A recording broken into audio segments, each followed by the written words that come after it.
joining us right now.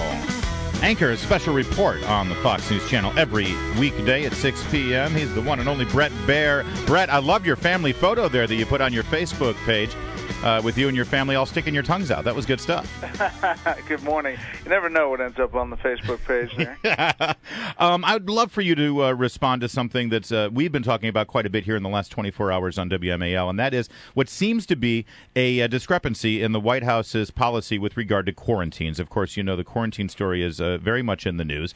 Yesterday, the president had his photo up with the guys with the white jackets behind him, and he was praising the healthcare workers. And he said that to quarantine these healthcare workers when they come back from Liberia was in some way disrespectful. He went on to say, they deserve our gratitude, and they deserve to be treated with dignity and with respect. That's obviously implying that a quarantine would be disrespectful and undignified. However, on the very same day, the Secretary of Defense announced that we would be quarantining our members of the military for 21 days. Doesn't this seem like a discrepancy in logic with regard to their health care policies? Well, it does, and it does send a mixed message, and they have had a messaging issue from the beginning on this on fighting Ebola, and from different parts of the administration have come different things. One of the purposes of the so-called Ebola czar was to get everybody singing from the same sheet of music. Well, they're still on some different hymns there, and I think it's interesting the way he phrased it yesterday. In the same day in which military personnel who are not coming in direct contact with Ebola patients, they are just in the hot zone, but they're setting up air bridges in other countries, but yet they are going to be quarantined for 21 days. And his essential answer was, but they don't have a choice. They're in the military. They have to take orders. And it's just a mixed message in that they say they're leading with science. You can't be all about fear. It has to be about the science, and yet the Pentagon has determined that the science leads them to err on the side of caution and have this 21-day quarantine. Yeah, apparently the science dictates that the virus will treat you differently if you're wearing camo versus wearing a doctor's lab coat. Or not even contacting patients. Yeah. All right, listen, the election is just days away now. I mean, next Tuesday, I'm sure you'll be in the chair there with Megyn Kelly, and you'll be bringing us all the numbers and all. This is your opportunity, Bret, to give us your final prediction. I tell you what, I predict this. It will be a long night. I agree. I think it'll be a long night. I think, listen, we know from the start that Alaska, the polls close at 1 a.m., and, that could be a close race. And so in the very least, we're not going to know until the 5th.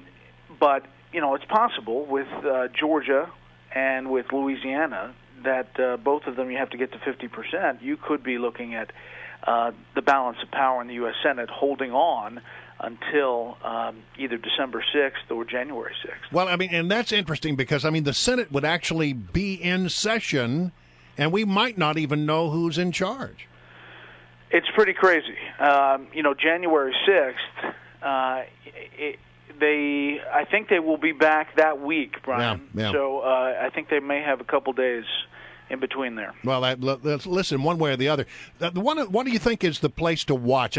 As you look at the all of the races that are going to be decided here for balance of the Senate, is there an early predictor that if this happens, it's going to be a good night for Republicans? If this happens, it may not be a good night for Republicans? Yeah, listen, I think you're going to know early how things are shaping up in New Hampshire, for example. The polls close at 7 o'clock. And if it looks like Scott Brown is going to pull off that win, that is going to be a pretty big night for Republicans. There are a couple of other races in New Hampshire that are bellwethers, the governor's race there, and also a House race, Frank Ginta against Carol Shea Porter. And if those races go Republican, I think it's going to be indicative of what may happen across the country. Now, each state is different, but that would tell you that's a place that Democrats didn't think they were going to have to defend. By the way, for the record, the 114th session of the Senate is scheduled to begin January 3rd, but what day they meet that week is still up in the air, as you said. Bret. I wonder if you could also comment. We've spoken over the past year and a half about the Department of Justice and their treatment of reporters, and of course your colleague and our friend James Rosen, who was named as an unindicted co-conspirator in one of the leak investigations. Yesterday, Attorney General Eric Holder spoke out and said, "Yeah, in retrospect, I wish I hadn't referred to Rosen as an unindicted co-conspirator." Does that make it all go away in your mind? No, and more importantly, not in James' mind. Yeah.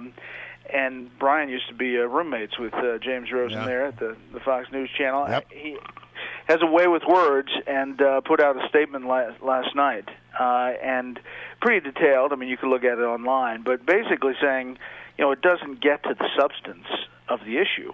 The Attorney General's latest comments about my case, he says, like his previous remarks, scarcely address the relevant facts of his conduct. And frankly, remember, he was not just listed as a co-conspirator. He was also listed as a flight risk. Yes. In that subpoena, and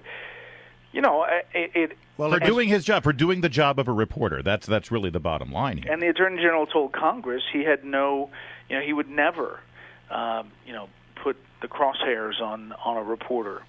Well, it was even worse than that because they put crosshairs on a lot of reporters who work at Fox News, and also his parents. Sure, and went through the records, of his parents. Then you look at the Associated Press. Then you look at the New York Times and James Risen, who's actually facing jail time. Yeah. And you think, Susan Page with USA Today wrote a pretty interesting column in which she said this administration has been the most aggressive on journalists. All right. I noted that you guys are going to have a pretty interesting interview. You're actually going to be talking, I think this is the first time he's ever spoken out, to the man who actually killed bin Laden. Yeah, and this is Peter Doocy's efforts and his entire program to get this guy to speak out. I don't know whether he had a previous relationship with him or not, but I'm looking forward to seeing it as well. It's going to be the man who shot bin Laden, and kind of more detail into that mission than we've ever heard before. Wow, when is that? In a couple weeks. Okay, that's cool. Can't wait to see that.